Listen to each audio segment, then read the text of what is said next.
Why do I look so different? Why do I look like a little mouse? Hello, I'm going to do a week in the life of a critic video. That's how I'm going to frame it. It's just bullshit, YouTube algorithm pandering, but I think I'm going to enjoy it. I'm filming because I think this week is going to be an especially interesting week. I'm not going to say what's happening, I'm just going to let it happen, and I'm partly saying that also because I don't know exactly what I'm going to do this week. There are a few things on the calendar, but in between, blank space, Taylor Swift, and I might spend that in cafes writing, but also I might just have like a little adventure, or I might be in bed because I'll probably be tired. This is a Tuesday to Tuesday week. I spent day one coming down on the train from Liverpool Lime Street to London Euston, and I just spent it writing. I had an idea yesterday how to reframe one of the chapters I'm writing for a book, and I'm just like locked in and it's all a mess, and I hate that moment and sort of love that moment in writing when it is a mess and it's my job to go in and edit, but I also feel like I can't rest until it's like sorted and tidy again. So that's why I felt the urge or like the compulsion to write on the train instead of just like staring out the window and listening to music, because I'm like, shit, it's a mess, I need to edit it. And it's fun anyway, and I do enjoy it. So I did that. I'm about to quickly eat some food. The person whose house I'm staying in has made some soup and left it in the fridge for me, so I'm gonna eat some of that. And then we have a Discord crit. So the White Pube has a Discord server, and we're gonna do monthly crits with different artists. So the first one of 2023 is tonight, and I'm excited to see what people have been making. It's you, Alina, you've just reminded me as well of that, like, that if a tree falls in a forest and no one's around to hear it, does it make a sound? Like, that, it feels like your piece is kind of like an answer to that. Or it would be if it had like the AI moment, so you could like practice that, like, solitude. My first proper day in London. I woke up quite tired, but I think I'm okay-ish now. I don't want to go too far. I'm gonna have a small adventure, and to be honest, I probably would push today's adventure to tomorrow, but one of the places I'm going is actually like closing today, so I've got to go.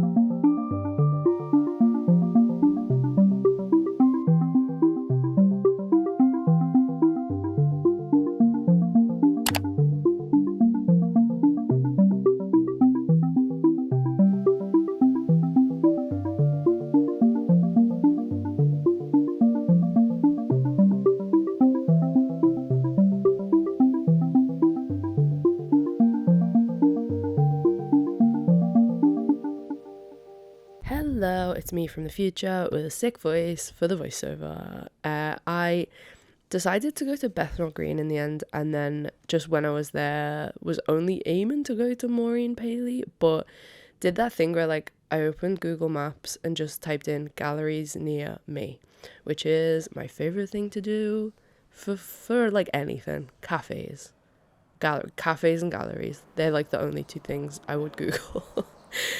So I ended up finding all these tiny little spaces like right next to each other.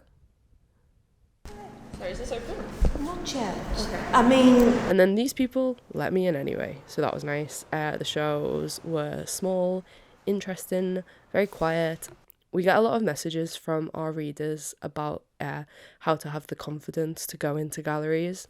My logic is that like galleries need visitors and the art needs people to look at it, otherwise what's the point? So like, as the visitor, I think you're doing them a favour by going. You're doing the artist a favour by getting on the bus and going to see the art. So like, just don't worry about it. Just go in, live your life, take pictures, don't take pictures, walk around for 1 second, decide it's all boring and leave, or go in there and stand there for like an awkwardly long amount of time just because you like are into it. I remembered that this space exists, Herald Street, and then found something that actually did make me want to stay for a long time, but unfortunately there were no seats, which is kind of like funny and ironic given the subject matter, that these women are on their feet all day. And yeah, not that the job of an art critic is harder than a hotel cleaner, but you know what I mean. I felt like I ultimately had nothing interesting to say, or like if I did I shouldn't, because I just wanted to know what like a cleaner would think instead of me. Anyway, and then I went around the corner and found that Rose Easton and Molly Goddard's share a space, you know, that fashion designer who does the big mad puffy dresses. This show was like my favorite thing I saw when I was down in London. It was really cohesive and like very particular, very slight, lots of detail and lots of like careful, intricate mark making and like a lot of balance, and all very painterly, very exacting, just like all of those, all that kind of vocabulary. And you know, I fucking love it when a gallery just has a separate carpet budget and can transform the space so that going in there feels different from London, different from the world, different from the pavements, from the bus, from all of it. And I stood there and I read as much as I could bear in the press release before thinking, yeah, I wish these people had seats as well. I'm gonna just read it when I get home. And then I put it in the bottom of my bag and I forgot about it. And then I went to the Vagina Museum, which was the place that was actually closing. Yeah, they posted on Instagram the day before I got to London saying that their property guardianship was like up, basically.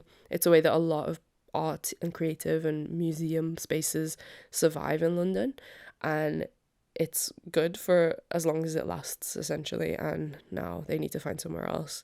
So I had a little look around, I learnt some history. It was very busy, so it was almost like, you know, a cue to see the things and read the things, which is a good sign. I liked this piece about the effect of menstrual blood on flowers. Just nipped in to get my laptop, and then I'm gonna go and work in a cafe before it closes. The one around the corner closes at 4:00. Oh, I need to catch my breath. And then I was just back into that mindset of like, shit, nothing else in the world really matters. I just need to write a book. Gabrielle, shut up, stop going places, stop taking pictures. Who gives a shit what you're even eating? Because like ultimately you do just need to be writing a book. At the moment, food is just fuel. Just get back and put the words in order. So I did that for literally the rest of the day. And I stayed up until maybe about like 2 a.m. writing, and it worked. I got to the end of that chapter rewrite and then I could chill the fuck out. Oh, fucking hell. I'm so tired. I want a wide angle lens. And then I rewarded myself with a wide angle lens that I won on eBay, because basically I just didn't have to pay nearly as much tax as I had saved up to pay. Day 3, Thursday. Hi, I'm gonna go to Somerset House today and I'm gonna bring my laptop, and I'm going to Somerset House because Zarina rents like a fucking obscenely expensive I want to say desk, but it's not even a desk because it's like an open plan office thing. So yeah, a desk, but also not her own desk. Anyway, I'm gonna go there and I'm gonna sit at one of those desks with her and write. We are in the middle of writing a book, and it's just way easier to like be in the same place and like have ideas and enjoy that energy. So I'm gonna do that today. Because I'll be in like that part of London, I might head out and see an exhibition in the afternoon.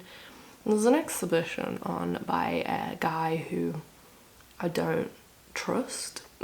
Like something about his work feels like it caters to the bad part of the world, and I feel compelled to go and see it for those reasons, because maybe I should write about that discomfort in a review, and like maybe that is my next review, and it'd be quite fun if it was a London exhibition.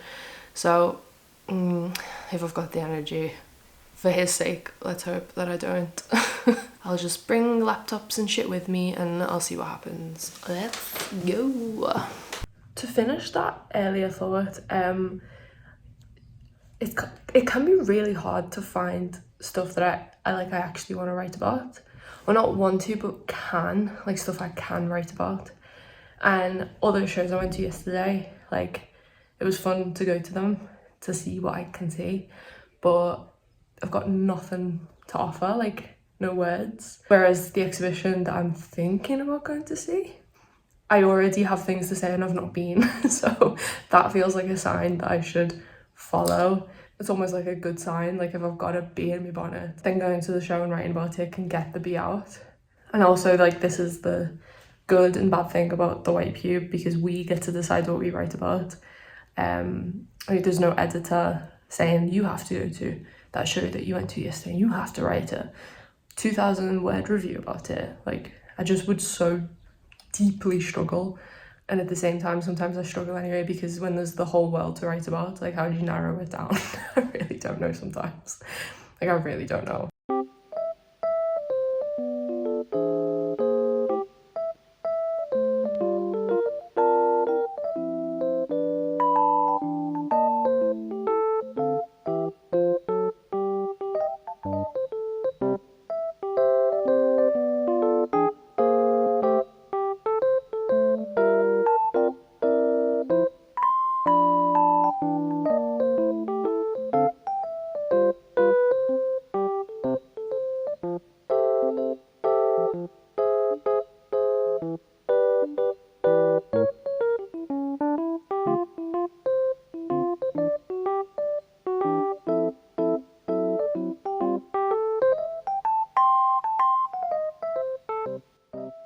And then I was reunited with Zarina and we did a little bit of admin together, going through emails, looking at our calendar.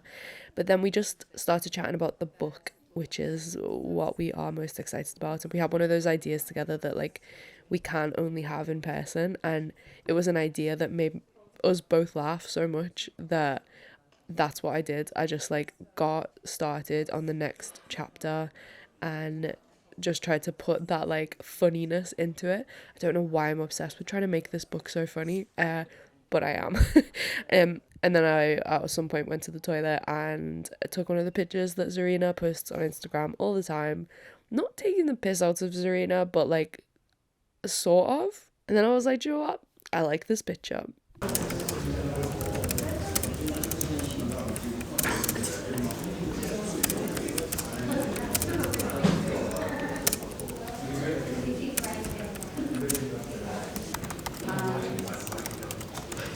What we did say we would do is AP1 has 3 assignments. Okay.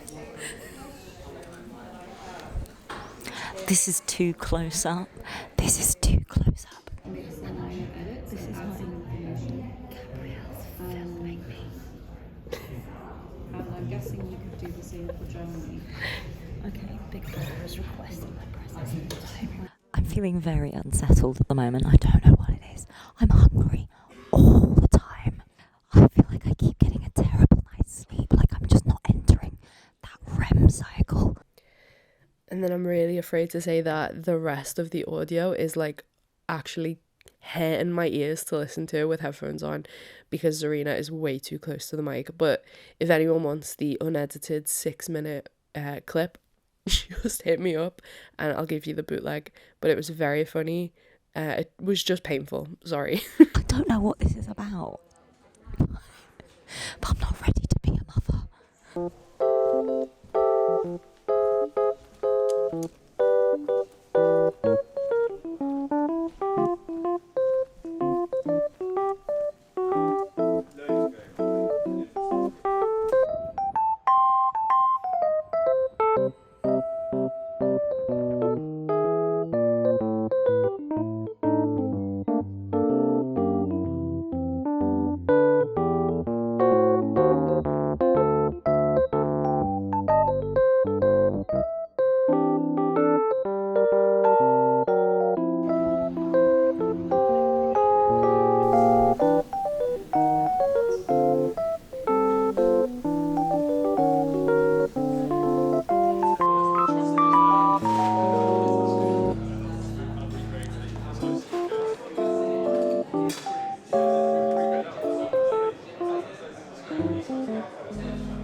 that was even more annoying than I expected it to be. I'm gonna have to write about it. But I will say, like, I didn't know there was an actual opening tonight. I just thought the show was open. And when I went in, everyone was given the names for RSVPing. And I was like, oh, I'm sorry, like, I'm not on the list. And the person on the door was like, are you the white pube? And I had a mask on and everything. So I don't know how they knew who I was. But they were like, oh, I'm a big fan of the Instagram page. So I could come in. And then they gave me like these little chips to get drinks, but I'm not drinking. Look at the state of me. I'm so tired. I ordered some random assortment of food. If I had 25% more energy, I would write tonight, but I made the mistake of like pretending I was normal and getting the tube and then the overground, and it took like an hour to get back. And it would have taken an hour to get back in a taxi, but it cost £20, and I was like, But then there were moments in the journey when I would have like gladly given anyone £20 to get me off the tube and in a car where I could like breathe. I didn't have the balls to ask for a seat on the tube, which has made the whole thing worse, and now I like can't think.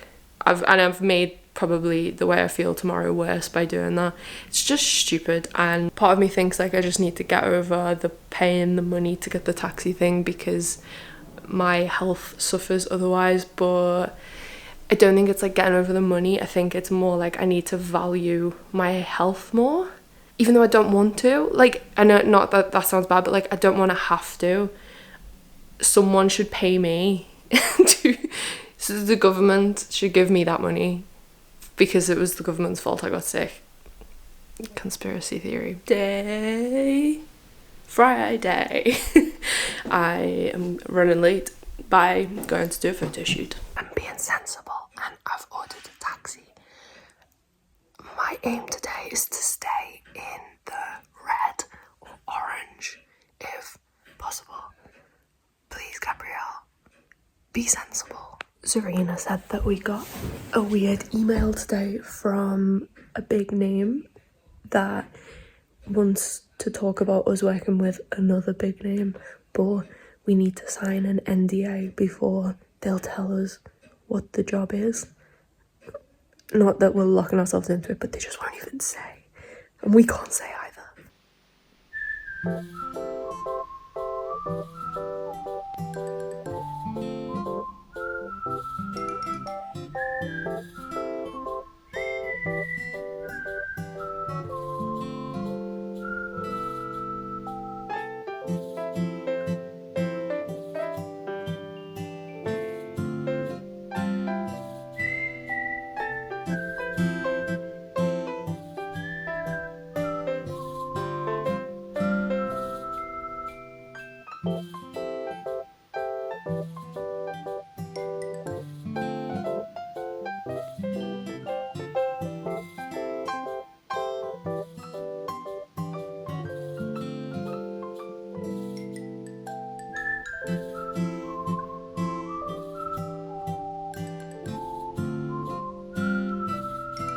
I really like the photos that Maria took. I love the colours and just that we look like ourselves, and I like the quality of film as well. I think they're going to go really well with the interview. It's good, I think, for us to get new photos taken. It feels like a strange thing to happen in this week of a critic video, but to be honest, like, it is a weirdly important part of the job.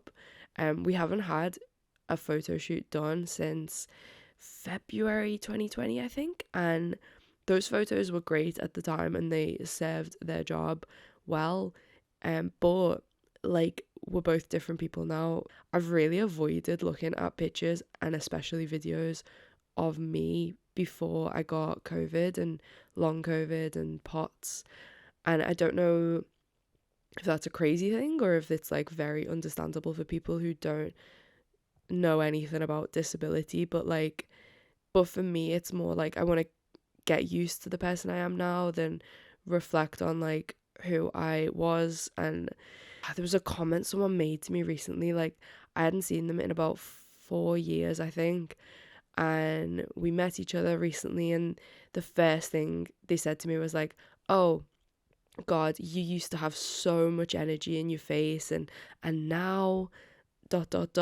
as if to say, and now it's all gone and you look like a piece of shit. Which, like, I'm quite a secure person visually. Like, it didn't upset me as much as I think it could have upset someone else. And in like a weird way, it annoyed me less than when people tell me I look good. Because like when people say, oh, you look good, it makes me think that they don't believe I'm sick or something. And the fact that this person was like, oh, you look shit, even though I was having a good day, made me think, oh, well, they believe me. Because there is a thing with disability where, like, if you can't see it, unfortunately, you do have to have those conversations with people where you're like, no, here's the science of how it feels inside my body, and I'm sorry that I can't pull that out from inside of me and show you it, or, like, transplant it into you so you can understand how it feels for 10 minutes. Like, anyway, this was a ramble to say I really mentally needed new photos, and I'm really grateful to Maria.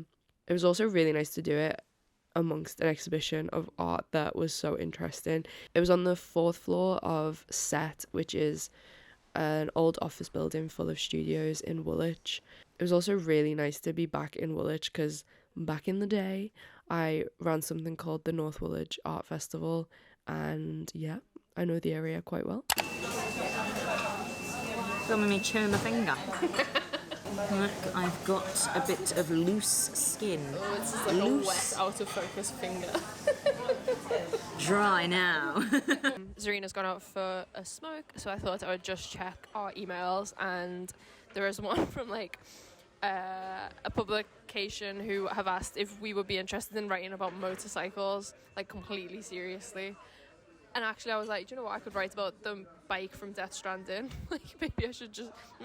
And then there's another one from a company who do, like, masterclasses. And they've asked if we would be interested in recording one about publishing across different platforms.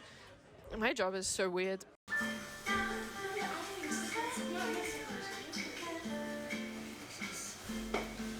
We've got 1 hour, 5 minutes, right?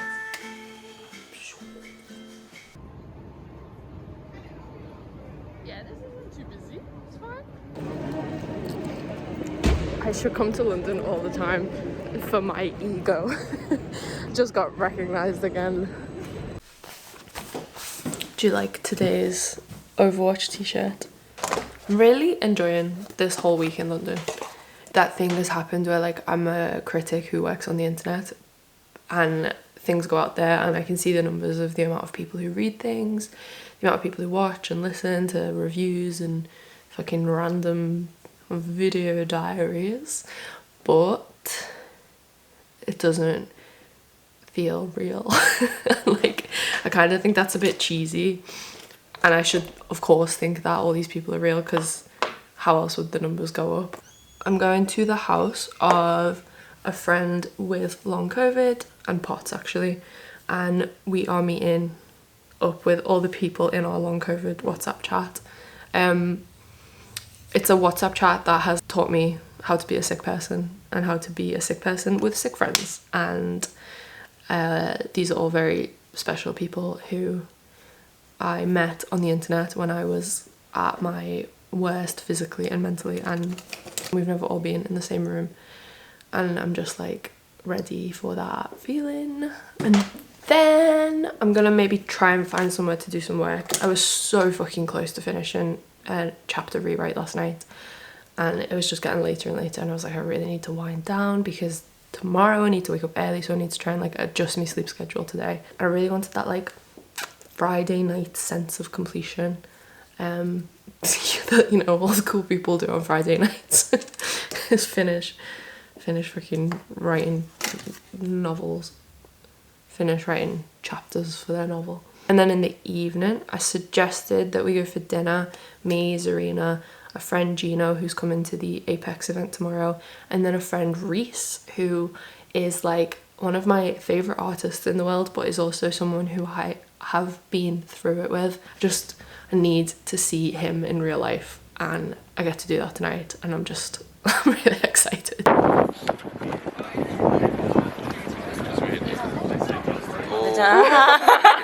The fucking enormous light. That's so intense. I like this. This is like Ghost Hunters. It's got like this sauce. It's like ravioli. Oh, okay. Now it's working. Bill has Where did you what? Your food bill? Tesco. It's like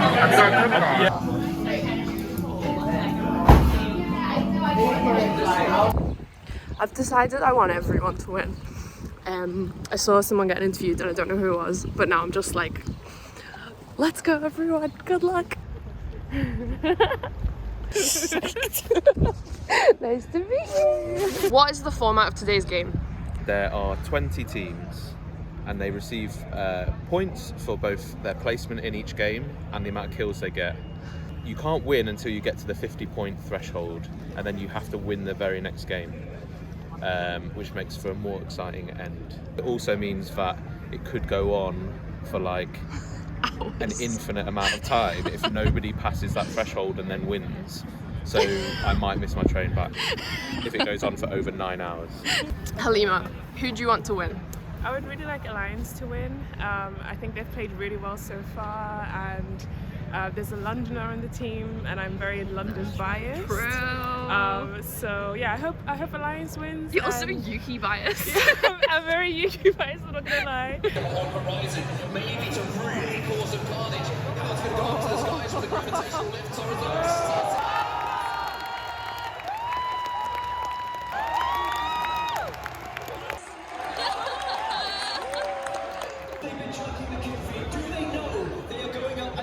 the team on match point. Whoever wins here wins this tournament. Postkill trying to take an angle, trying to get an area where he can put those down. So importantly.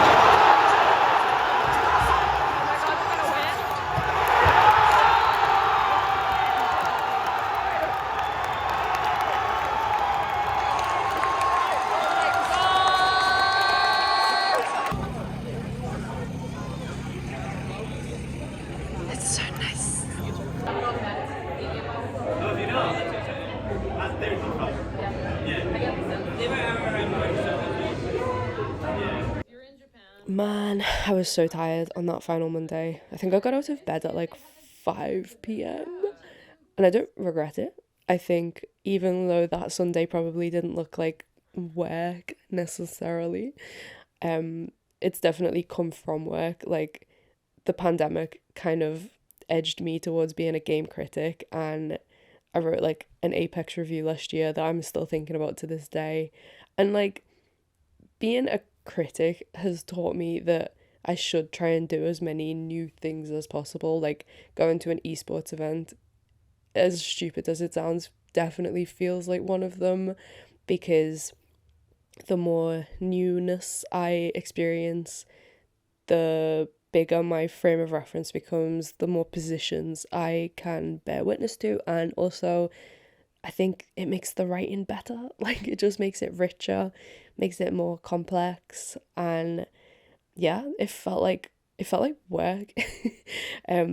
Just to try and figure out how this part of culture deals with fans, competitions, and like how it formally deals with presenting a competition format that involves 60 people on one screen. How do they try and keep that engaging when essentially you're just like staring at 60 people on computers and you're looking at the backs of the monitors, you're not even looking at the faces? Like, anyway, that was fascinating, all of it weird and good. But yeah, I just about managed to write in bed, and I had one meeting with quite like a fashionable company, and I just kept having to apologize. I was like, listen guys, I'm so tired, I'm so sorry, I'm not usually like this. Lies, I am. And then I met some people from Discord in the evening, which again doesn't sound like something I should include in like a work week, but it was like a reward for all the work I have done. I never really saw community management as work until recently, but I run 2 fairly lovely Discord servers, and the people in them have made me realise, like, it's a kind of feminized labour that I should be proud of. And it was really nice to, like, meet people who I've, like, become friends with through that, after all this time apart, and they were all lovely. So I didn't take that much footage because we were just chatting, but I did film the moment when I decided to try different coloured olives for the first time and, like, really pay attention. I've had olives in the past and I didn't really like them, but I have so successfully exposure therapied myself to peanut butter over the past 30 days that I was like, olives, it's gonna be piss easy. Doesn't it taste like Horrible, it's got a big stone in the middle. nature's cherry? It wasn't bad, but it's getting worse. Okay, that's a step though. So yeah, you've got to start somewhere, and this is where I started.